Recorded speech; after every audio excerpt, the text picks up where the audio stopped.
Plongeons au cœur d'une romance sombre et mystérieuse à la Nouvelle-Orléans.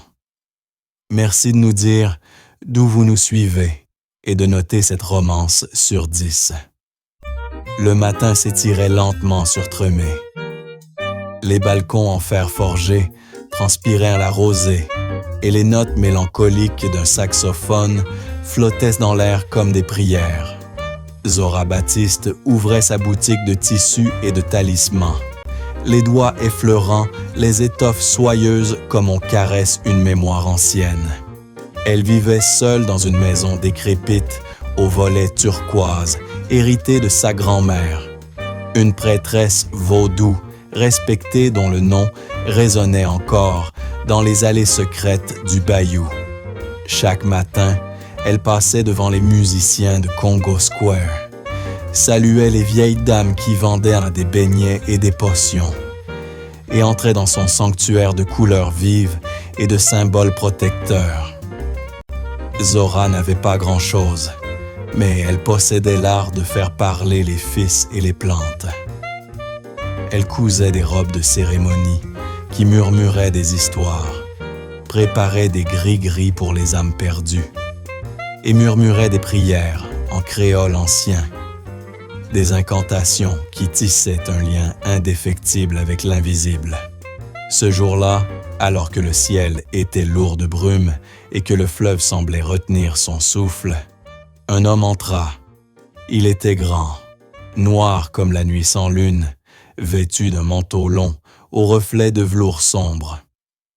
Son chapeau, à large bord, masquait partiellement son visage, mais ses yeux brillaient d'un éclat étrange, presque douloureux, comme s'il portait le poids de siècles de souffrances inavouées.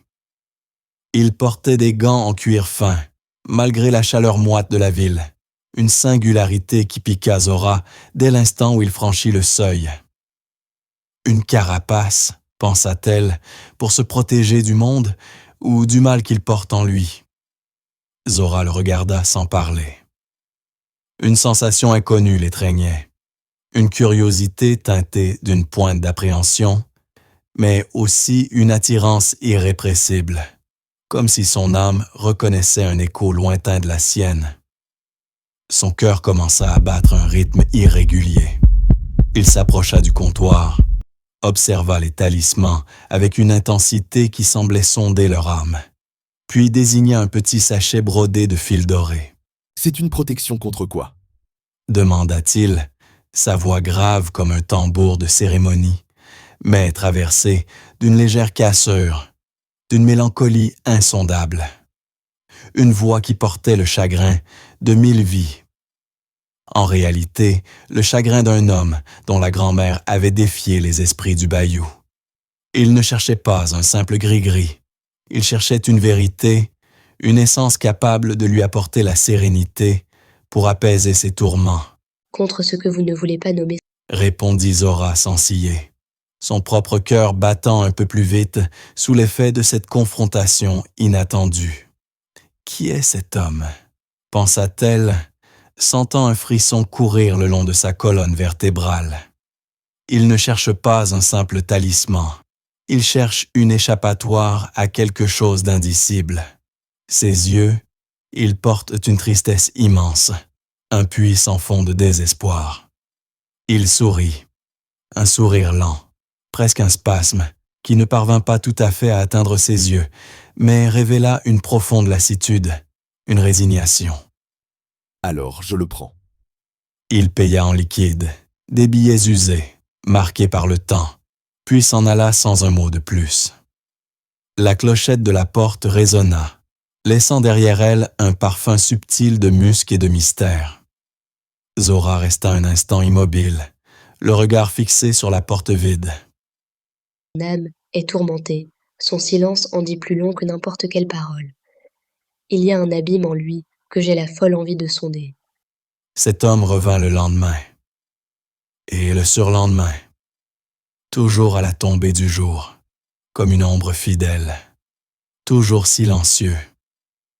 Chaque soir, elle se surprenait à l'attendre, son cœur se gonflant d'une anticipation mêlée d'un étrange vertige.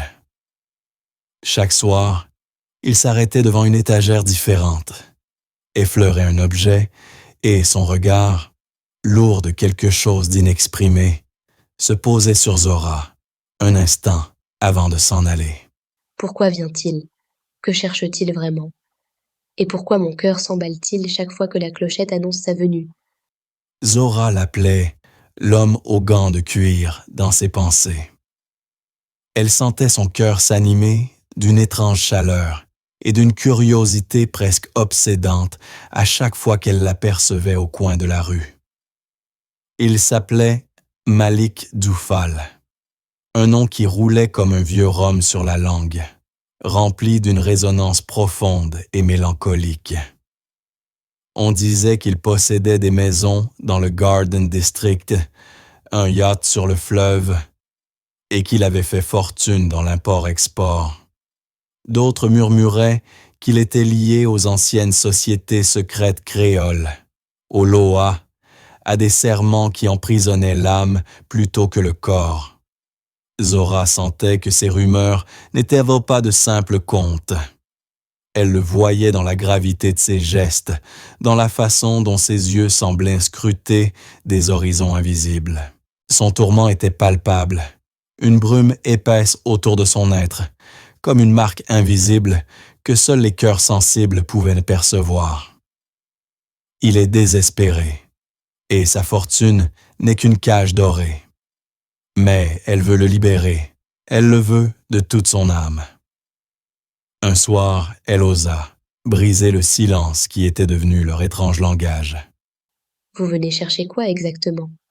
Ce n'est pas le talisman qui vous ramène ici. Il la regarda longuement, ses yeux sombres s'accrochant aux siens. Une profondeur malique sortit précipitamment, sans que Zora ne puisse rien dire. Vertigineuse s'ouvrant entre eux. Le silence s'étira, lourd de non-dits, et Zora entendit son propre cœur tambouriner dans sa poitrine, comme un appel. Il va me dire la vérité, je le sens. Quelque chose est sur le point d'éclater, et cela changera tout. Pensa Théel.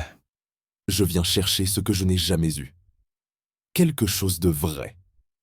Quelque chose que la fortune ne peut acheter, et que mon existence semble m'interdire. Il détourna le regard, la douleur d'une confession à peine effleurée dans sa voix rauque. Son poing ganté se serra sur le comptoir. C'est en quelque sorte une quête pour en finir avec le tourment. Quelques jours plus tard, à la nuit tombée, Zora rangeait les derniers rouleaux de tissu. Une douce fatigue dans les membres. La clochette de sa porte tinta, annonçant Malik. Son cœur fit un bond, comme toujours. Il ne chercha pas de talisman ce soir-là. Il se contenta d'observer Zora. Un silence étrange et tendu s'installant entre eux. « Vous avez besoin d'aide ?» demanda-t-il soudain, sa voix rauque, rompant le sortilège de leur silence. Il désigna un ballot de toile lourde que Zora peinait à soulever. Zora acquiesça, surprise par sa proposition. Tandis qu'il l'aidait à déplacer les étoffes, un geste maladroit fit basculer une pile de vieux parchemins et d'objets tranchants. Un cri étouffé échappa à Malak. Il avait tenté de retenir la chute, et un tesson de poterie acéré lui avait profondément entaillé la paume de sa main gantée. Le sang perla presque aussitôt à travers le cuir sombre. « Oh mon Dieu !» s'écria Zora, le cœur serré par la panique. Elle saisit sa main blessée, ignorant le gant, et la retira avec une délicatesse qui surprit Malik lui-même. Pour la première fois, il laissa tomber ses gants, laissant apparaître une main longue, forte, mais une paume douce qui saignait abondamment. Zora sentit un frisson la parcourir au contact de sa peau chaude. Elle le fit asseoir sur un tabouret, ses gestes empreints d'une urgence tendre. Elle nettoya la plaie avec de l'eau-de-vie et des herbes cicatrisantes, ses doigts effleurant sa peau avec une infinie douceur. Ses yeux étaient fixés sur le travail, mais Malik ne la quittait pas du regard, ébahi par cette sincérité et tendresse inattendue. Chaque contact était une secousse électrique pour Malik. Le parfum de Zora, mêlé aux herbes, l'enveloppait. La chaleur de ses doigts sur sa peau blessée, la douceur de son souffle, la sollicitude dans ses yeux. C'était une sensation qu'il n'avait pas ressentie depuis des décennies. Son cœur, que sa malédiction avait figé, se mit à battre d'une force nouvelle, douloureuse et exquise à la fois. C'est impossible. Je ne peux pas. Je suis maudit. C'est impossible. Je ne peux pas. Je suis maudit, songeait-il. Chaque parcelle de tendresse est un piège. Chaque attachement est un poison. Mais au plus profond de lui, il ne pouvait s'empêcher de désirer cette chaleur, cette attention, cette sensation effrayante qui commençait à l'embraser. Il sentit le sol se dérober sous ses pieds. Zora leva les yeux, croisant son regard intense. Ils étaient à tous les deux troublés. Elle finit de bander sa main avec un tissu blanc, nouant le bandeau avec un soin infini. « Ça ira, Murmura-t-elle, sa voix douce et rassurante. mon Dieu. J'ai peur pour lui, j'ai peur pour nous, pensa Zora, et je suis prise dans ce courant qui m'attire vers lui, malgré moi. Je sens la fragilité de son cœur et du mien, et tout en moi veut le protéger, le réparer. Malik resta silencieux, sa main bandée posée sur la sienne, comme s'il craignait de la retirer. Il n'avait jamais été soigné avec une telle tendresse. C'était un sentiment nouveau, déroutant et terriblement addictif. Il luttait contre la vague d'émotions qui le submergeait. La dualité de sa malédiction et de son désir pour Zora le déchirait. Je dois la fuir. Je dois la protéger de moi-même. Mais comment? Comment la repousser, maintenant que j'ai goûté à sa lumière? Malik resta silencieux, sa main bandée posée sur la sienne, comme s'il craignait de la retirer. Il n'avait jamais été soigné avec une telle tendresse. C'était un sentiment nouveau, déroutant et terriblement addictif. Il luttait contre la vague d'émotions qui le submergeait. La dualité de sa malédiction et de son désir pour Zora le déchirait. Je dois la fuir. Je dois la protéger de moi-même. Mais comment? Comment la repousser maintenant que j'ai goûté à sa lumière? Voici toutes les pensées et questionnements qui caressaient l'esprit de Malik. Quelques jours plus tard, Zora reçut une enveloppe noire, scellée d'un sceau de cire émeraude, glissé sous sa porte. Une invitation calligraphiée à la main, dont l'encre semblait vibrer de mystère. Bal masqué, manoir Duval, veille du solstice. Venez masqué, mais authentique. Zora sentit une excitation folle la traverser, mêlée d'une appréhension délicieuse. Il m'invite dans son monde, le monde des ombres et des richesses, et j'y plongerai sans hésiter. Son cœur battait la chamade, une symphonie joyeuse et angoissée à la fois. Elle cousit sa robe elle-même, chaque point imprégné d'une intention, d'une prière silencieuse pour le mystérieux Malik. Grenat profond, brodé de feuilles de cyprès et de perles de lune qui captaient la lumière.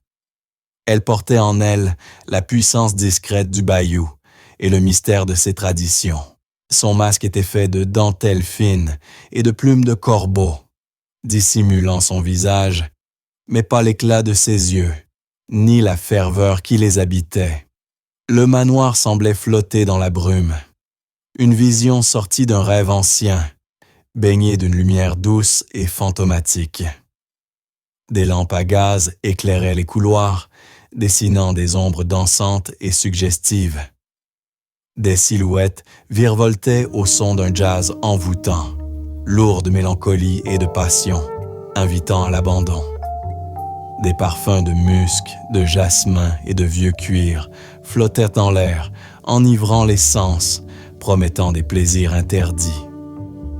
Malik l'attendait au pied d'un escalier en colimaçon, le visage masqué par un masque en forme de loup, d'un noir profond, mais ses yeux la trouvèrent instantanément parmi la foule, et la cascade de masques. Il portait un costume en velours sombre qui, toutefois, semblait absorber la lumière, soulignant sa silhouette empreinte de prestance et de mystère. Il s'avança vers elle, une main tendue. « Vous êtes venu. » murmura-t-il, sa voix révélant une pointe d'émotion retenue, presque tremblante. Le simple fait qu'il l'attendait, qu'il l'avait cherché dans cette foule, fit chavirer le cœur de Zora. Il y a plus entre nous que de simples mots. Il y a une connexion profonde, une attraction qui dépasse la raison et le temps. Marmonnait-il pour lui-même, sans savoir qu'elle avait su attraper ces quelques mots qui s'échappaient de sa bouche.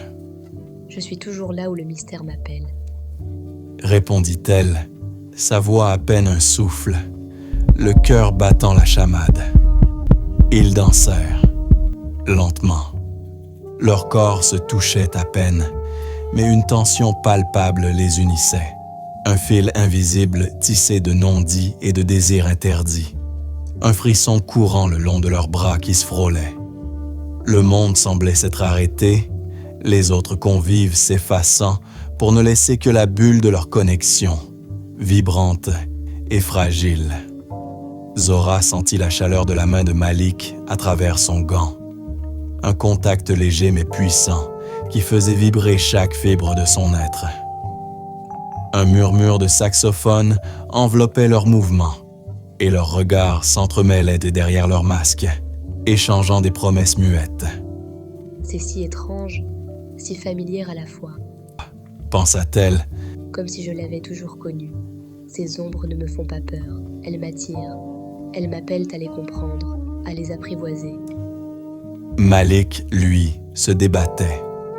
Chaque battement de son cœur, pourtant maudit, réclamait la sienne, rendant sa situation plus insoutenable encore. Vous cachez quelque chose, dit-elle, sa voix douce contre son oreille, son souffle chaud sur sa joue. Tout le monde cache quelque chose à la Nouvelle-Orléans, rétorqua-t-il, son souffle chaud sur sa peau. Mais le masque ne cachait pas entièrement la tension dans ses traits, ni la souffrance dans ses yeux. Il la serra un peu plus près, un geste protecteur, presque désespéré. Il devrait fuir, il devrait la repousser. Mais il ne peut pas. Il est attiré par sa lumière comme un papillon de nuit par la flamme, quitte à me consumer. Ils marchèrent dans le jardin, entre les cyprès drapés de mousse espagnole et les brumes qui s'élevaient du sol humide, imprégnant l'air d'une odeur de mystère. Loin du tumulte du bal, Malik s'arrêta sous un magnolia imposant. La lumière de la lune filtrait à travers les branches, éclairant son visage masqué.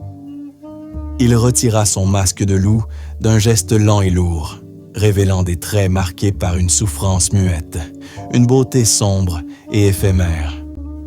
Ses yeux, autrefois pleins de secrets, étaient maintenant remplis d'une vulnérabilité désarmante. Il prit une profonde inspiration, comme s'il s'apprêtait à arracher une part de son âme, à se mettre à nu. « Je suis lié à un pacte, Zora. » murmura-t-il, sa voix brisée par la confession, à peine un souffle déchiré. Une malédiction ancienne, tissée dans le sang et le renoncement. Je dois ma fortune à mes ancêtres et aux esprits du bayou. Ce n'est pas un choix, c'est une fatalité. Je suis damné. Je ne suis pas autorisé à aimer. Je ne dois ni aimer, ni être aimé, au risque de devoir sacrifier la vie de celle que j'aime. Le cœur de Zora se serra, une douleur aiguë transperçant sa poitrine, sachant que le sort lui serait destiné. La confirmation de son intuition était encore plus terrible que ses pires pressentiments. Une malédiction. Il est emprisonné par les esprits, privé de ce qui est le plus humain. Sa fortune est le prix de son âme, de sa capacité à aimer, et cela est insupportable. Un torrent de compassion l'envahit, mais aussi une fureur silencieuse. « Vous ne pouvez pas aimer ?»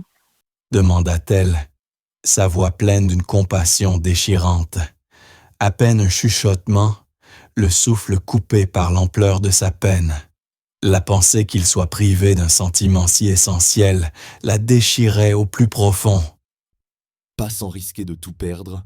Répondit-il, la voix rauque, son regard reflétant un abîme de désespoir. Ses yeux s'accrochèrent aux siens, un appel à l'aide silencieux. Je suis un poison, Zora.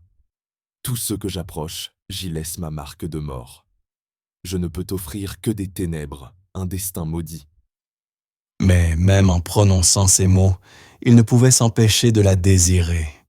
Cette lumière qu'elle incarnait, cette chaleur qui commençait à fondre la glace autour de son cœur.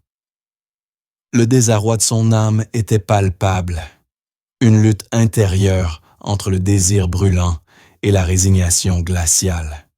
Si je t'aime, je te perdrai, et cette perte sera mon éternel tourment, car je ne pourrai te retenir.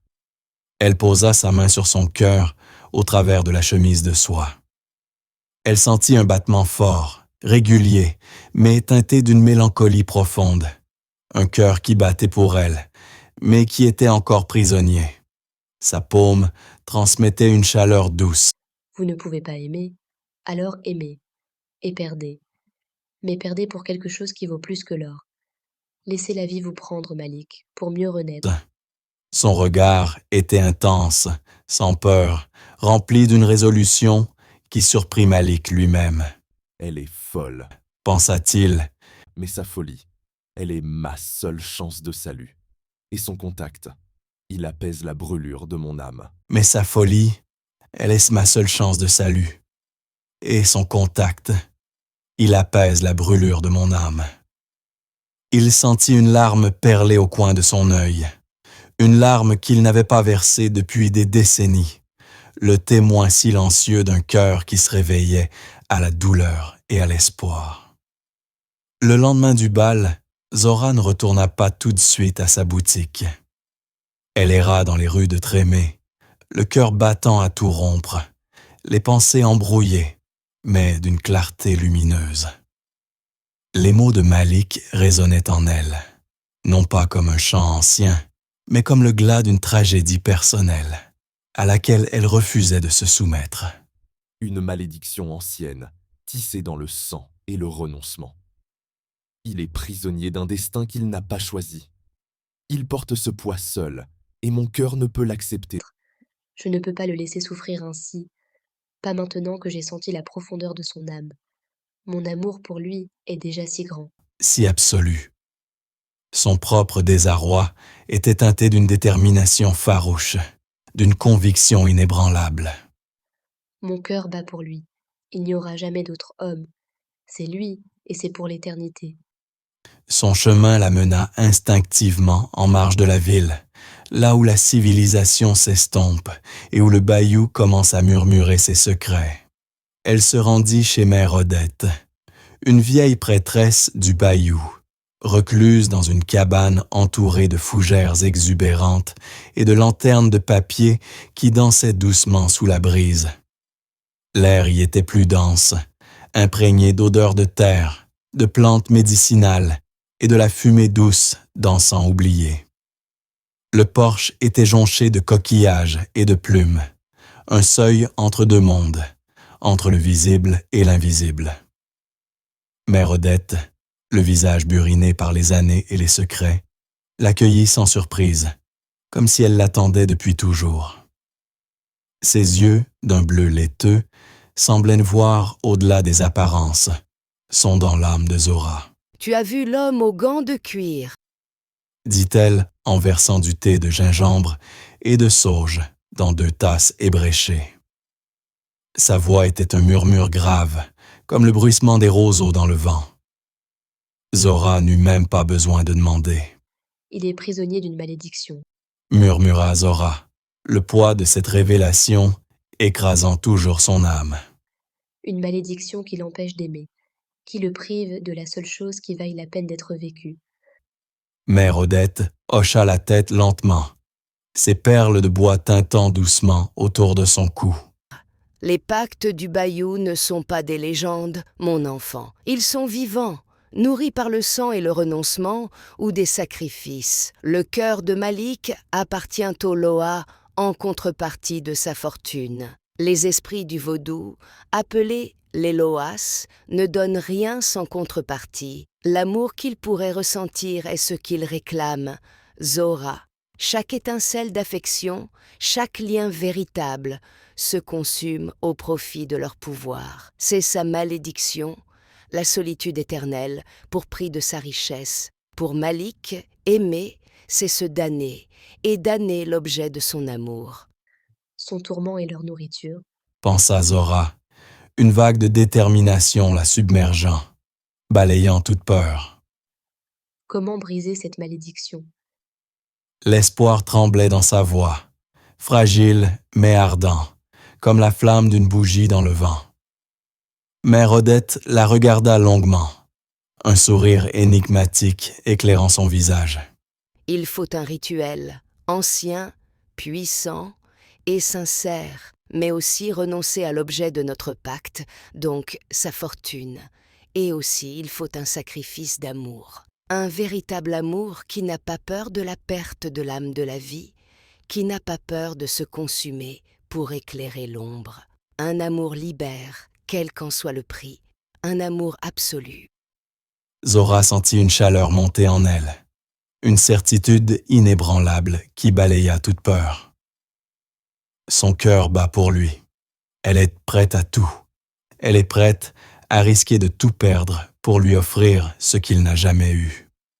Je lui donnerai mon cœur, mon âme, mon existence entière, pour toujours. C'est le choix que je ferai, et je ne le regretterai jamais. Elle remercia Mère Odette, le cœur gonflé d'une nouvelle force, d'une détermination féroce. Plus tard, elle trouva Malik sur la terrasse de son manoir, son regard perdu, son visage torturé par une dualité déchirante. Il semblait plus brisé que jamais. Le masque de sa fortune tombait pour révéler l'homme tourmenté, celui qu'elle aimait maintenant ardemment. Il serrait ses gants dans ses mains, comme s'il tentait de contenir une énergie sombre, de retenir l'appel de son cœur pour la protéger.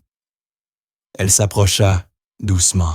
« J'ai parlé à Mère Odette. » dit-elle, sa voix douce, remplie d'une assurance nouvelle, d'une tendresse infinie.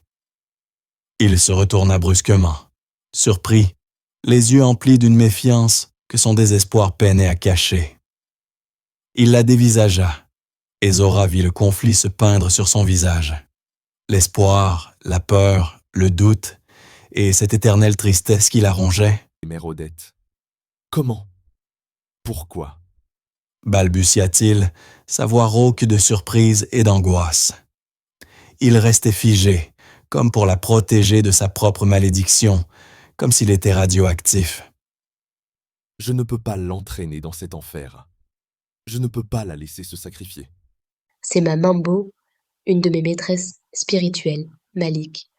C'est elle qui m'a appris en partie ce que je sais sur les herbes, les sorts, les esprits du bayou. La magie n'est pas qu'un commerce pour moi, c'est ma vie, mon héritage, celui de mes ancêtres. Et elle m'a dit comment briser ta malédiction. Il la regarda, incrédule, mais une étincelle d'espoir, infime et fragile, s'alluma dans ses yeux sombres, tremblante comme une flamme au vent. Elle ne s'enfuit pas. Elle veut m'aider, moi, le maudit. Mais quel sera le prix pour elle? Et je ne peux pas lui imposer ce fardeau. Il sentit une vague d'émotion l'envahir, une tendresse qu'il n'avait pas cru possible, et l'angoisse de la perdre se mêla à la joie de sa présence.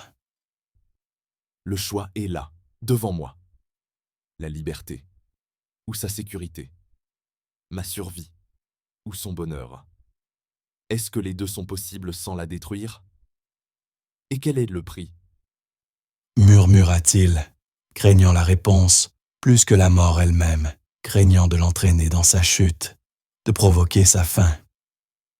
Son cœur battait un rythme lourd, douloureux, cette dualité entre son amour et sa malédiction, le rongeant jusqu'à l'os. La sauver ou me sauver? Est-ce que les deux sont possibles? Le prix, Malik, c'est le renoncement à ta fortune, mais aussi risquer de tout perdre. Mais pour y arriver, notre amour doit être véritable, et gravé par écrit pour l'éternité. Elle posa sa main sur la sienne, sans gants cette fois. La chaleur de sa peau contre la sienne envoya un choc électrique à travers Malik, une sensation qu'il n'avait pas ressentie depuis des décennies, une explosion de vie. Son cœur, longtemps engourdi par la malédiction, résonna d'un écho puissant, un battement qu'il n'avait pas cru entendre un jour. Il se pencha vers elle, son regard enfin dénué de toute dissimulation, ses yeux implorants, mais aussi remplis d'un amour infini. « Je ne peux pas te demander ça, Zora. Le risque est trop grand. Ma malédiction pourrait te toucher. Elle pourrait te consumer. Je ne supporterai pas de te faire du mal. Je ne supporterai pas de te perdre à cause de ma propre damnation. C'est ça, ma dualité, mon tourment. Choisir de risquer de te détruire ou de continuer. » balbutia-t-il, sa voix rauque de surprise et d'angoisse.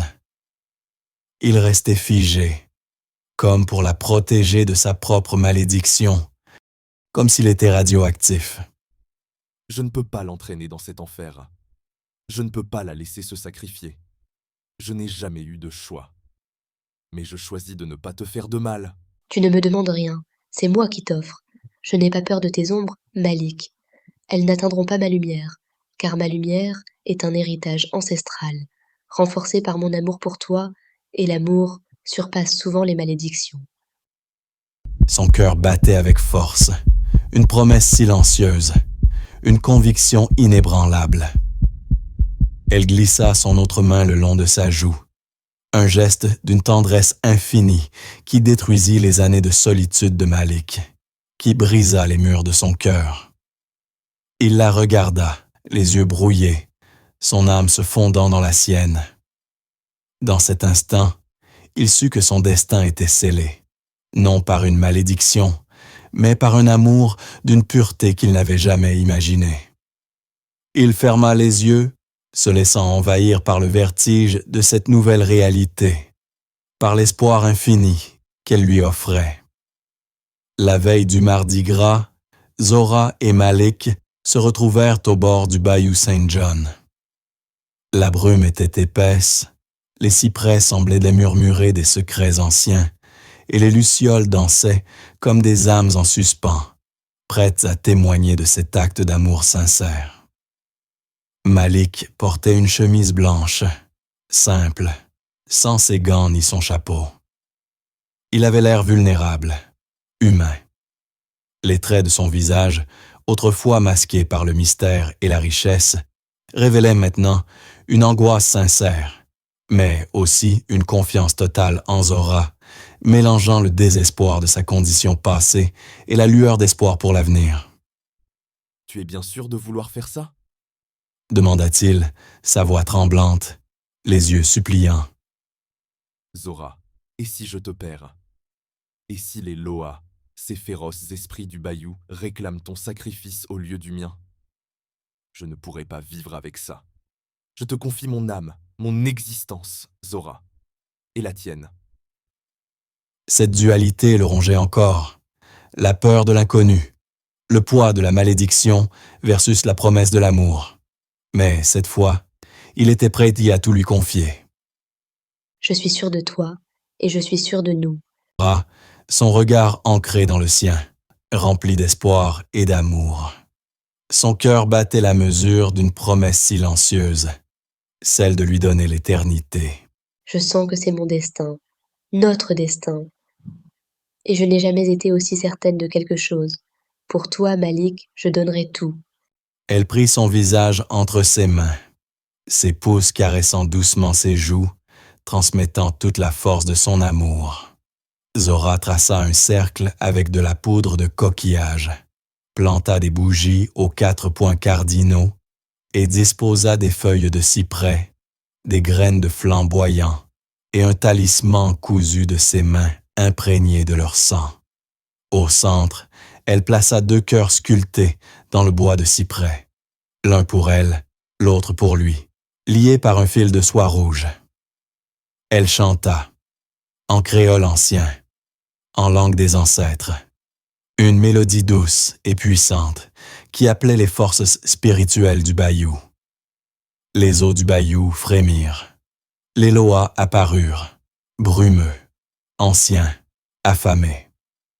Leurs formes se dessinaient dans la brume, des yeux étincelants dans l'obscurité, des voix murmurant des promesses et des menaces, cherchant la moindre faille dans leur résolution.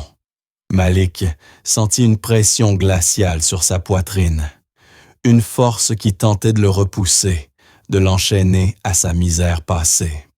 Le désarroi s'intensifia, la tentation de se résigner à son sort était forte. Mais la main de Zora serrait la sienne, une ancre inébranlable. « Malik Duval », dit l'un d'eux, sa voix rauque comme le frottement des branches mortes.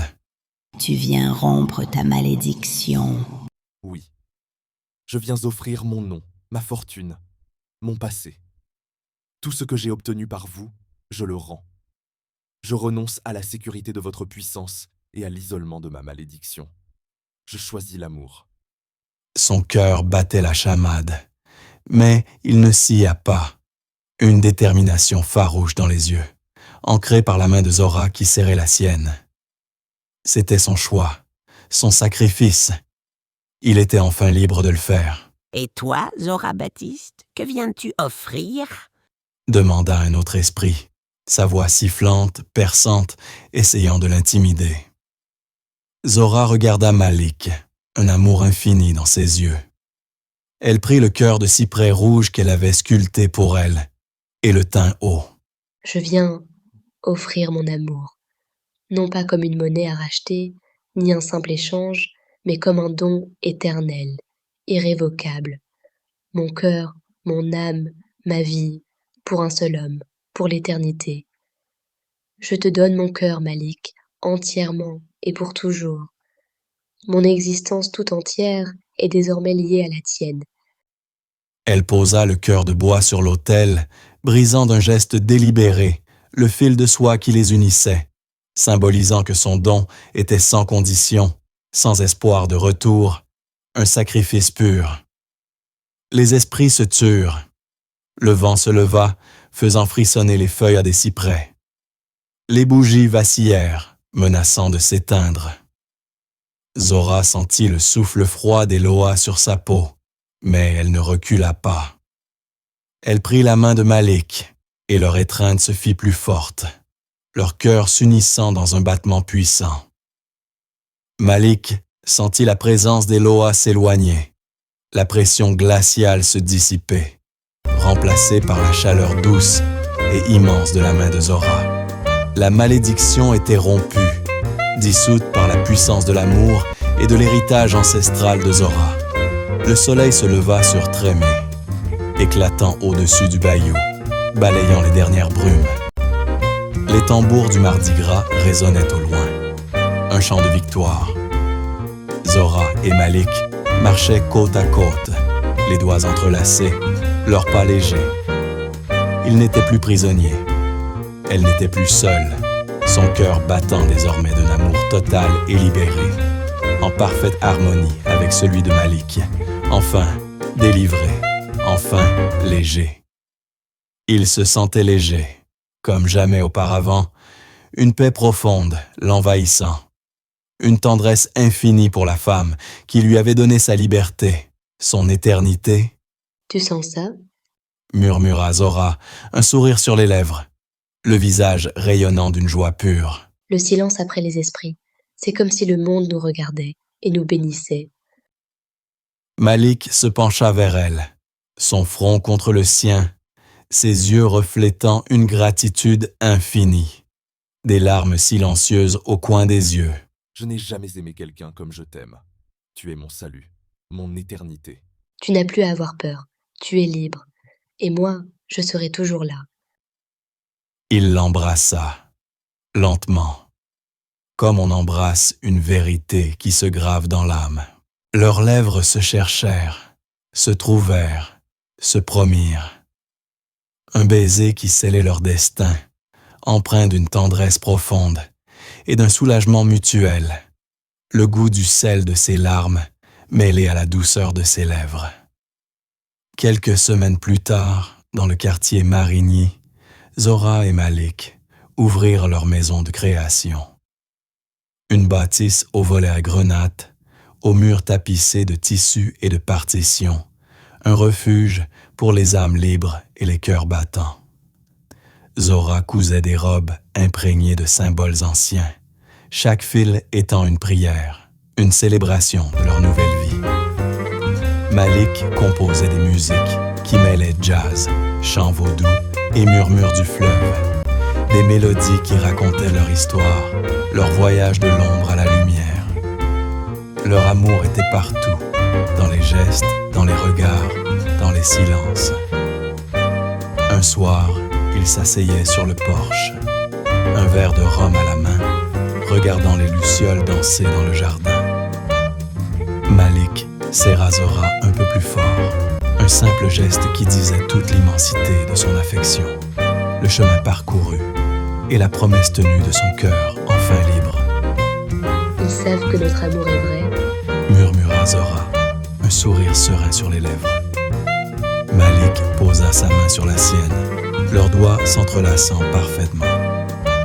Ils s'embrassèrent, les flammes dansant autour d'eux, les esprits silencieux et bienveillants, gardiens d'une promesse tenue et d'un amour éternel, infini, inébranlable. N'hésitez pas à noter cette histoire sur 10 et de dire quel type d'histoire et idée d'histoire vous voulez voir sur cette chaîne.